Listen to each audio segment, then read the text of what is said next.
আজ কিন্তু আমরা কলকাতা মেকআপ ফেস্টিভ্যাল 2K26 আবার পেয়ে গেছি সারিকাদিকে অ্যাজ মেন্টর। ভীষণ সুন্দর পারফরমেন্স ছিল অন স্টেজ। এইবার জেনে নেব সারিকাদির কেমন লাগলো। ইয়াদে ফটোগ্রাফিক্সের সাথে তো আগে বহুবার কাজ করেছে, সেমিনার করেছে অ্যাজ মেন্টর। তো আজ কেমন লাগলো, অভিজ্ঞতাটা কেমন?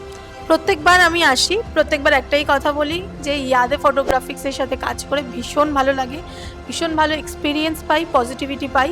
সবাই খুবই ভালো মেনটেন করে, টাইম মেনটেন থেকে শুরু করে সমস্ত কিছু এত ভালোভাবে হয়, বারবার আসতে ইচ্ছে হয়।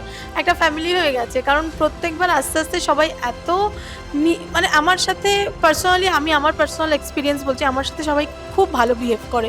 কার সাথে কী করে বা কী প্রবলেম হয় আমি জানি না, বাট আমার এক্সপিরিয়েন্স পার্সোনালি ভীষণ ভালো, ভীষণই ভালো। একদম, থ্যাংক ইউ সো মাচ। এবার মডেলের থেকে জানবো তোমার কেমন লাগলো। ভীষণ ভালো লেগেছে। ফার্স্ট টাইম কাজ হলো দাদার সাথে। এমন মানে আমি এই ফার্স্ট টাইম কোনো সেমিনারে এসে মনেই হচ্ছে না কোনো সেমিনারে এসেছি। এখানে মানে এই সাথীদি বলো, সারিকাদি বলো, এরা প্রত্যেকে কেমন ফ্যামিলি ফ্যামিলি মনে হচ্ছে। আর দাদার সাথে তো মনে হচ্ছে না ফার্স্ট টাইম কাজ করছি। খুব ভালো এক্সপিরিয়েন্স, খুব ভালো। আচ্ছা, আবার কবে আমরা দেখতে পাচ্ছি সারিকাদি তোমাকে?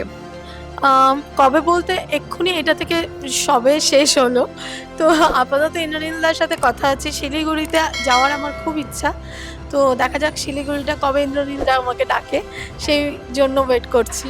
সো আমরা প্রত্যেকে এখন অপেক্ষা আছি, তোমরাও একটু অপেক্ষায় থাকো। খুব তাড়াতাড়ি আমরা অ্যানাউন্সমেন্ট নিয়ে আসবো, তাই তো?